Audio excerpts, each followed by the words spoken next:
kailangan nating maranasan ang mga tinik sa buhay. Kailangan nating masaktan beyond what we can bear. Para makita nating mali ang mga pasyang ginawa natin. Hindi ito parusa kundi isang realization. Isang paraan para gisingin ka that there is more to life kaysa sa buhay na pinili mo. May mas magandang kapalaran na naghihintay sa'yo. Hindi mo kailangang magtiis sa isang relasyon na wala ng pag-ibig. Kadalasan ang mga tinik sa buhay natin ay resulta ng series of decisions na ginawa natin. Ang mahalaga ay makita natin ang mga pagkakamali at matuto tayo mula dito. Sa linggong ito mga kaibigan, matutunghayan natin ang kwento ni Amihan. Ako po si Diego Bandido, ang inyong tagapaghatid na kwento and awit ni Amihan. Sa tuwing ika'y nakikita, di mapigil ang luha sa aking mata. Paano nga ba? Paano nga ba? Paano nga bang limutin ka? Kung sa puso ko ika'y nag-iisa. Diego, 10 years younger sa akin si Brent. Dati siyang applicant sa workplace namin at nakiusap ako kay Sally na ipasa siya dahil first time ko pala siyang nakita, nagka-crush na ako sa kanya. Nang mag-start siyang mag-work sa company namin, ginawa ko ang lahat para maging kami. Sa madaling sabi, ginamit ko ang lahat ng alam ko para isidus siya. Hindi nagtagal, nagkaroon kami ng relasyon hanggang sa nabuntis ako. At dito, nilinaw ni Brent na wala siyang planong pakasalan ako.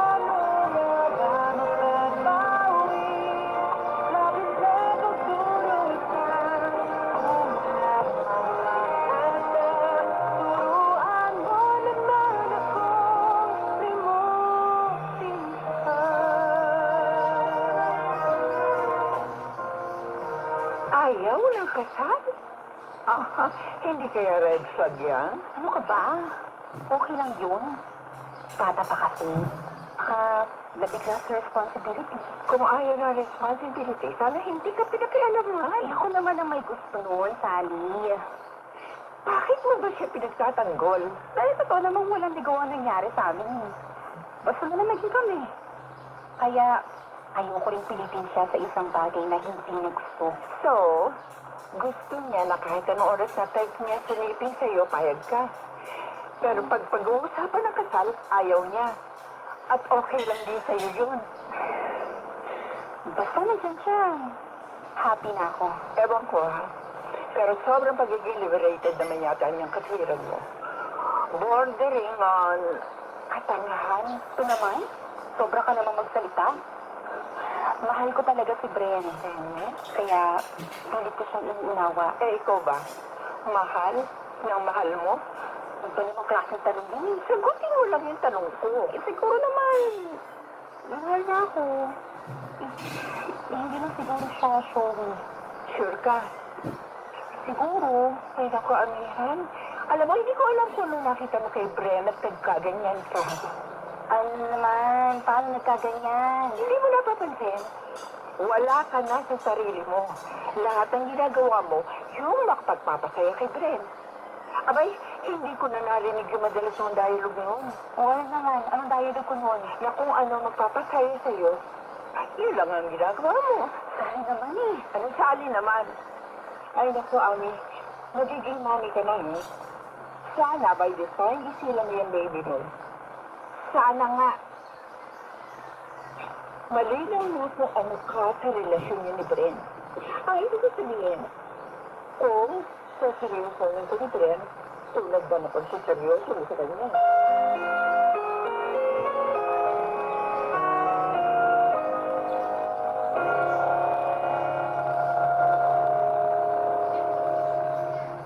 Alaksan FR. Sa maliit o malaking aray, Alaksan FR agad. Ang balitang ito ay hatid sa inyo ng ACS Manufacturing Corporation.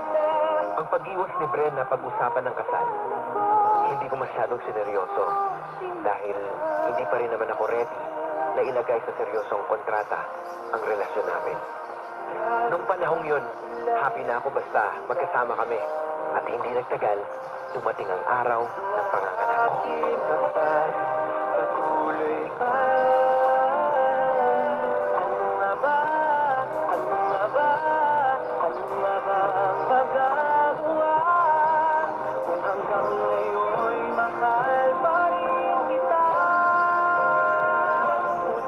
Hindi pa pala sumasakit ang tiyan mo. Bakit nagpahatid ka na rito sa ospital? Isi-cesarean po ko, Lolo. Hindi raw normal lang position ni baby. Mas ligtas raw kung isi-cesarean ng panganganak ko. Nasaan ba si Brenda? Susunod na po siya rito. Magpapaalam lang po siya sa trabaho. Pambihira. Isuna pa talaga ang trabaho, ah. Lolo, okay lang po yun. Susunod naman po siya. Eh, paano ngayon? Bakit kinabitan ka na suwero? Ihahanda na po kasi ako for operation. Kapag hindi ko nihintay si Bren, Luke, pwede bang ikaw na magpaliwanag sa kanya? Bakit ako? Ba't hindi mo isetan mo kulong mong boyfriend? At nang malaman niya kung ano ang dapat niyang gawin. Sige po, itisat ko po siya bago ako ipasok sa delivery room. Bawal na ako kasi ang cellphone sa loob. Eto, mga gamit ko, pakihawa kami na po muna. Eh, naku, amihan. Sigurado ka bang kaya mo ito? No, may tiwala po ako sa doktora ko. Okay, kaya ko po. Kung buhay ang lola mo, nakatikim ka na sa kanya ng parusa. Hindi niya papayagan itong mga ginagawa mo. Hindi, kaya nga ako pinagkala siya ng mga ito. Kasi masyado po siya stress. Joke lang yun.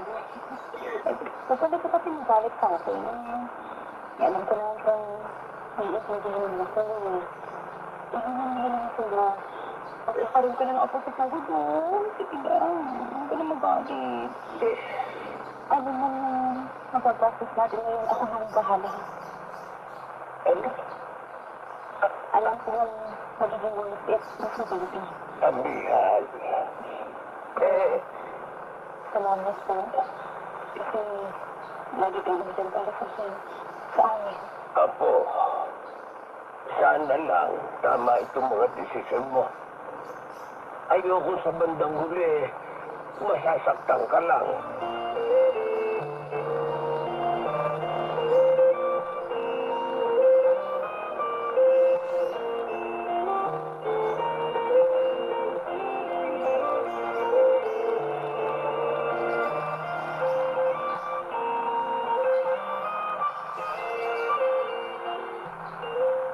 Brent, thank you, ha? Pumayag ka ng home service. Kung hindi ka pumayag, nagpuntahan niya itong condo unit ko. Hindi pa maaayos yung problema ko sa computer. Naiintindihan ko naman na test sa computer to. Mas mahirapan kang dalhin sa office namin. Kaya ako na ang pumunta rito. Oh, gagamit mo na ako dito. Wala na yung virus na problema mo. Ano yung virus? Eh, tulad ng pinaliwanag ko kanina, hindi lahat marirecover natin. Ganun ba talaga yun? Sorry. Eh, wala ka bang backup tulad ng external drive o kaya USB? Wala. Ay, hindi ako marunong sa ganyan. Kung gusto mo, tuturuan kita. Oh? Meron pang isang paraan para may backup ng files mo. Okay. Sa internet naman. Okay, sige. Kung okay lang sa'yo, kung hindi ka may istorbo, turuan mo ako. Sige. Babalik ako sa ibang araw. Ay, bakit hindi pa ngayon? Kasi naging sa hospital sila ngayon. Ah? Ano? May dapat pa akong service eh. Laptop naman. Black screen ng monitor. So, titingnan ko kung maayos ko pa. Ang galing mo talaga, Bren. Okay, sige. Mag-chat ka na lang kung kailan ka babalik, ha? Sana within this month. Kasi babalik na ako sa Ireland next month. Oh? Next year na uli ang balik ko rito. Magtatrabaho ka ron? No. Doon ako nakatira. Every year, umuwi lang ako rito para i-manage itong condo unit na pinaparent ko. Ganun pala. Yes. Diborsyada na ako. May sarili ng trabaho yung nag-iisa kong anak na lalaki. Kaya, mag-isa lang ako sa bahay. Nag-travel ako kapag gusto ko. Umuwi ako dito sa Pilipinas every year. Nauubos sa mga kamag-anak ko yung pera pinahirapan ko.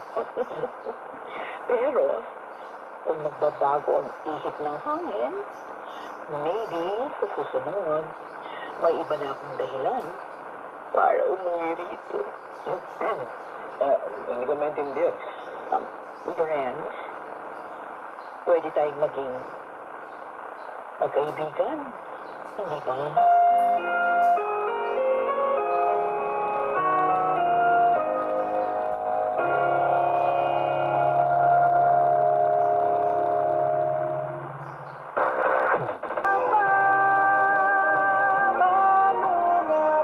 Diego, dumating naman sa ospital si Brent. Bago ako ipasok sa delivery room. Masaya siya at excited sa panganganak ko. Nag-promise siyang maghihintay hanggang makapanganak ako. At pag-isig ko after ng operation, naroon nga siya. Almost 3 days ako sa ospital.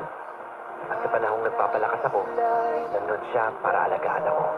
Inakala kong si baby ang bond na magpapatibay sa pagsasama namin. Hindi ko alam, nangyayari naman pala ang ganito. Ano nga ba? Ano nga ba? Ano nga ba ang magagawa? Kung hanggang ngayon'y mahal pa rin kita.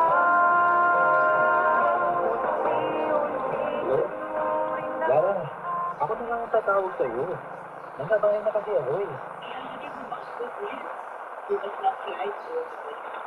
Oo, sige, ihatid kita. Oo. Okay. Nakapakay na ako. Baka marintay niya yan.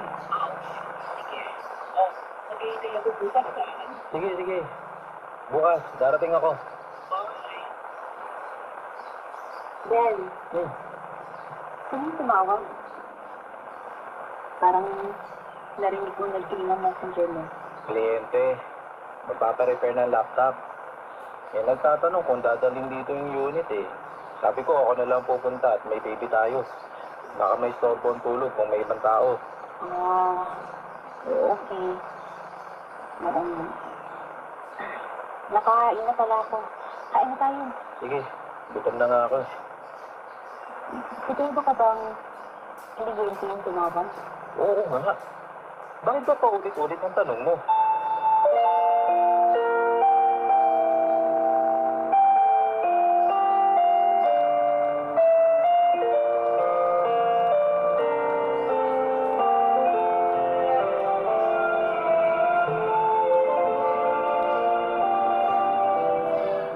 Madalas na may kliyente, pero hindi binabanggit magkano binayad sa kanya. Oo, Sally. At isa pa, naka-silent pa palagi yung phone na ngayon. Hindi dati ganun nun. Kaya ko lang nalalamang may text to call siya. Kasi, hindi sinasadyang nakikita kong umiilaw yung phone niya. Siyempre, naku-curious ako. Tinitingnan ko. So, either may pumasok na text message o ang tumatawag sa kanya. At ang nakapagtataka pa, hindi pangalan yung nakareflect na caller, kundi L.O. lang. Sali, wala naman akong kilalang kaibigan namin na may ganong initial. May babae si Bren. Maniwala ka sa akin, amihan. May ibang kinalolokohan yung karelasyon mo.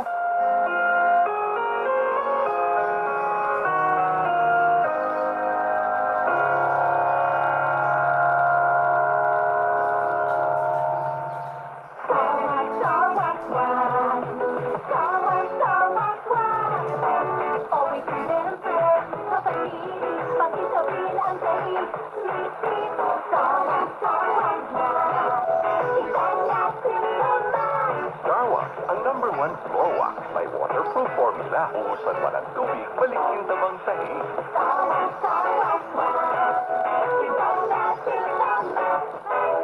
Starwax Wax Floor Wax, manufactured by ACS Manufacturing Corporation, ISO certified, world-class quality. Ang pakikinig ng radyo ay parang kayamanan may pamamana sa bawat henerasyon ng pamilyang Pilipino. Walang luha sa aking mata. Paano nga ba? Paano nga ba? Diego, hindi interesadong magpakasal si Bren. At ngayon, palaging naka-silent ang phone niya. Red flag na naman. Another sign na may inililihim siya sa akin. Pero mahal ko siya. I chose not to ask questions and instead continue with the relationship with the hope na yung pagmamahal ko would be powerful enough para piliin niya ako kaysa sa sinumang kinalulukohan niya ngayon. Mga kaibigan, minsan masasabi natin na pinaghihirapan din pala ang katangahan, ano? Most of us tend to do stupid things when we are in love. Most of the time, ang tao ay reactive lang sa kung anong behavior ang pinapakita mo. Sa case ni Amihan, kahit ramdam niya na may babae si Bren, hinahayaan niya lang and that sends a signal to Bren na parang okay lang. Kasi wala namang reklamo, hindi naman nagre-react yung partner niya. Kaya tuloy-tuloy lang yung ginagawa niyang panloloko. Ito yung kasabihan na tayo rin minsan ang gumagawa ng sarili nating mundo. O paano? 3 episode pa. Marami pa pwedeng mangyari, kaya samahan niyo ako muli. Durugtungan pa natin ang kwento ni Amihan. Ako po si Diego Bandido, ang inyong tagapaghatid na kwento and awit ni Amihan.